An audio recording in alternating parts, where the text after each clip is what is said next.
I was in second period, and this newly certified Indiana music teacher was holding study hall. My accompanist ran in and said a plane has just crashed into one of the Twin Towers. What? I explained. It's all over the news, he said. I turned on the TV in the classroom and watched the coverage with my students in disbelief. Moments later, another plane crashed into the other tower. We all gasped. It was as if all the air had been sucked out of the room. It felt unreal. A few minutes later, we watched as one of the buildings fell. The principal came over the loudspeaker. Teachers, turn off your televisions.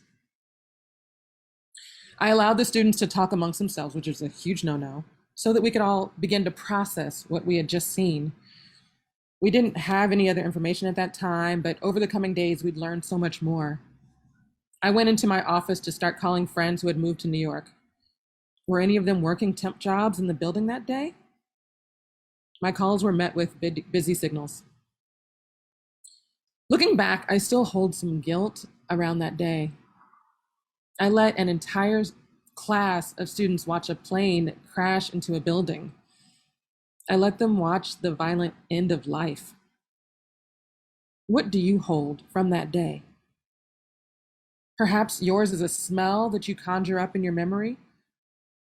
A podcast I listened to this week reminded me that the smell of jet fuel lingered for months in the field where Flight 93 crashed. A friend of mine who was here in New York City at that time told me that what he remembered is smoke and the concern about the air quality in the days after. Being afraid to breathe.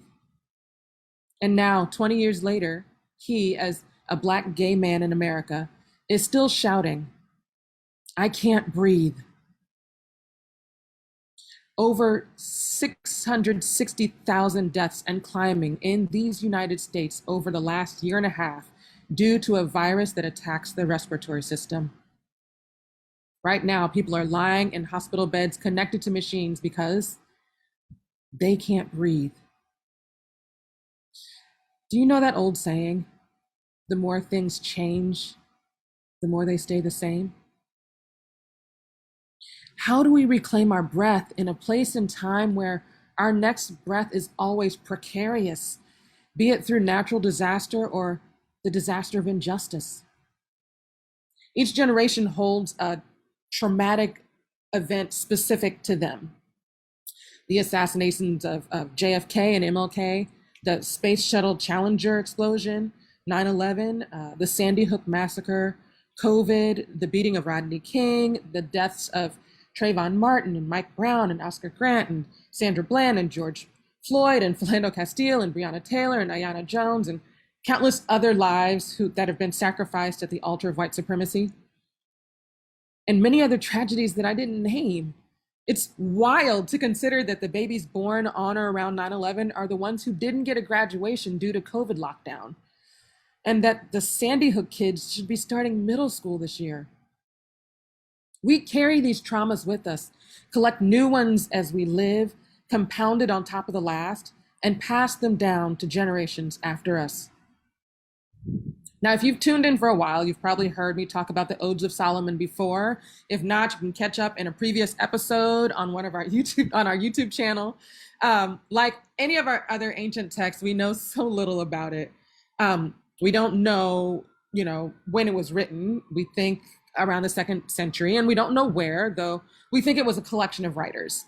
The text points to roots and connections to multiple cultures and countries, the traditions of Israel and early Christianity, the poetic stylings of Syria, though the only complete collection we have is in Syriac. Portions have been found in Coptic, Greek, and Latin, showing us the widespread nature of this text. Syria, in those 1st and 2nd centuries, also experienced a fair amount of conquering and turnover in leadership. It was sort of a mixing pot for all the folks who had come through to lay claim, all the cultures that had been ushered in as the national standard. As you can imagine, it was a difficult and often violent time. And yet, The author of our ode for today is full of joy despite crappy circumstances. This is an invitation to praise. The next portion of this ode is the voice of Christ, inviting the ancient audience to love him and be nourished by him.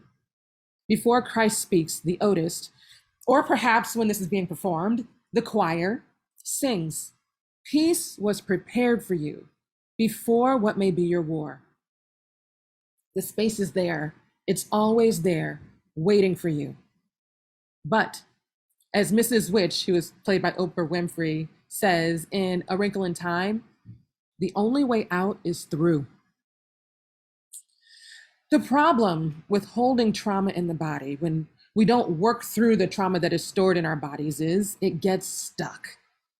And as it sits stuck in the body, it degrades the health of the rest of our systems. Your nervous system, your immune system, your digestive system, your processing system, the entire body suffers as a result of unresolved, of undealt with trauma. We must get unstuck. We know how to hold these traumas and even pass them down to future generations.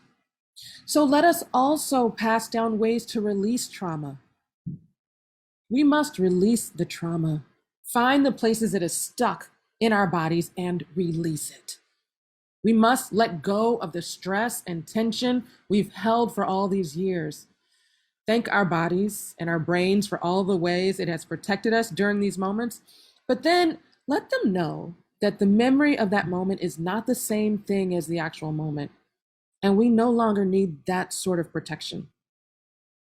Now, what I am suggesting is not some sort of collective or even individual amnesia. It's more like Sankofa. Sankofa is an African word that means go back and fetch it. It is not taboo to go back and get that which you have left behind. The symbol is a bird. I don't know if any of you have ever noticed my tattoo, or if you can see it here. But it is a bird flying this way, forward, to go back to get the egg that it's on its back. Notice the bird is not carrying a backpack. It's about carrying the gems or the lessons, the most important piece forward. What is it that you want to take into the future? And what do you want to leave behind? This is not fake it till you make it. There is some active work to be done. And it won't look the same for everyone. But our nervous systems have been in a state of dysregulation for too long. It's time to regulate. So regulators, mount up. So here are a few methods to try. If you want to try them with me now, that'd be wonderful. Method one is to breathe into the stuck places. There are two different ways in which you can do this, but they're both pretty much the physical embodiment of what a therapist says to Whitley in an episode of A Different World. Relax, relate, release. First, close your eyes. Conjure up the traumatic experience. Notice the emotional response you have to this moment. Can you identify the emotions? Notice where your body feels tight. Is it in your chest? Perhaps your stomach? Are your brows furrowed? Now breathe deeply in. As you breathe out all of the negative emotions, all of the toxicity you've been holding. Thank it for serving you in that moment and let it go. Breathe in again into the places where you've identified tension in your body. And as you breathe out, relax those muscles. Let your shoulders drop, unfurrow your brow. Slowly breathe in again. And this time, breathe in peace. Breathe in love. And allow this breath to bring fresh air to this memory, almost like removing a filter on a picture or a clearing of smoke. Again, notice where you're holding tension in your body and let that breath pull that tension out. And then you follow the same steps. Do those breaths over and over again, clearing the space. The second breathing exercise is similar. It starts similarly anyway, with closed eyes and bringing forth the traumatic experience in your mind's eye. And then you identify the emotions and notice where the tension sits in your body and where you're holding this in your body. But instead of breathing these slow breaths, your breathing will be sharp, fast, and forceful. Like, imagine each breath breaking up the tension and ushering out the toxins, kind of like a clean sweep. I often imagine the breath breaking down the walls I've built, or a huge industrial fan blowing away what no longer serves me. You place your hands over your heart as you do this, or sometimes like a scooping motion as you breathe in and out. And imagine that you're breaking up the places that have become too petrified in your heart to beat. Imagine the expansion as you break up the petrification and allow your heart to beat more fully, clearing it out so you have space to breathe and beat and feel deeply and love. Method 2 is talk and active listening. This is done with a partner, so we'll do this in Chat and Chew directly after worship, so join me there to participate. If you are uncomfortable doing this with a partner, you can try writing a letter instead to yourself at the age where you experience the trauma. Let yourself know that you understand what happened, and then comfort yourself at that age and let yourself know that they are all right and that you've got you. Method 3 is song and dance. Now, in our justice work, this is the connector for the church and the street. It has been the embodiment of prayer, even when words didn't seem to suffice. Now, we'll do a singing meditation in the Chat and Chew as well, but the movement one we'll do here together. From a physiological perspective, we know that exercise or movement or dance boosts endorphins, dopamine, and adrenaline, and increases the production of antibodies and T cells in your system. Alice Walker said, hard times require furious dancing. She calls us to dance through whatever challenges us, reminds us that it's basic for maintaining balance, and that some of the moves made popular in Black culture stem from the ways Black dancers in the olden days were contorting out various knots of stress. She calls us to honor the role of dance in healing, to dance sorrows away, or at least integrate them more smoothly into daily existence. If you were a Grey's Anatomy fan, you'll remember Christina and Meredith would often dance it out to relieve stress and tension. Hard times require furious dancing, Alice Walker writes. Each of us is proof. So let's do this. If you've got the space and are able, I invite you to stand up and dance with me to a song I wrote that uses the words of this ode.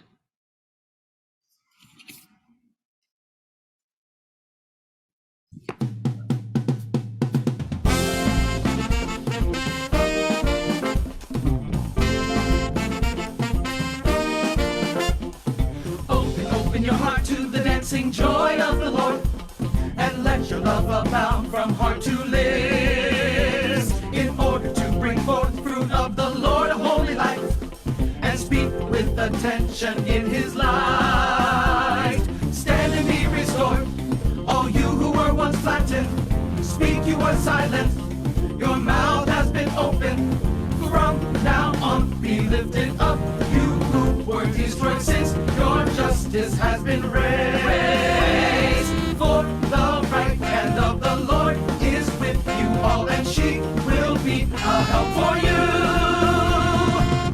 Open your heart to the dancing joy of the Lord, and let your love abound from heart to lips, in order to bring forth fruit of the Lord, a holy life, and speak with attention in his light. Stand and be restored, all you who were once flattened, speak, you were silent, your mouth has been opened. From now on be lifted up, you who were destroyed, since your justice has been raised. For the right hand of the Lord is with you all, and she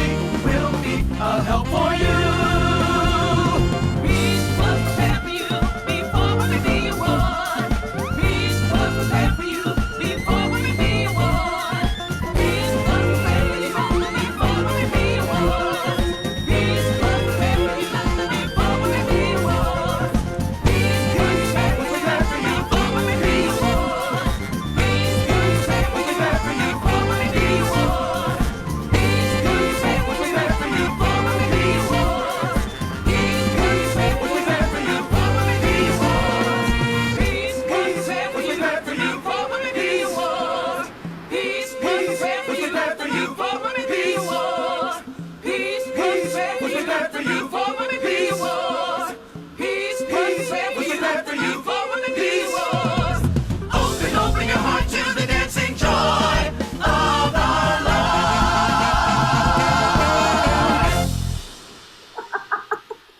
Yes, that was so fun. Thank you so much that was so fun dancing with you all.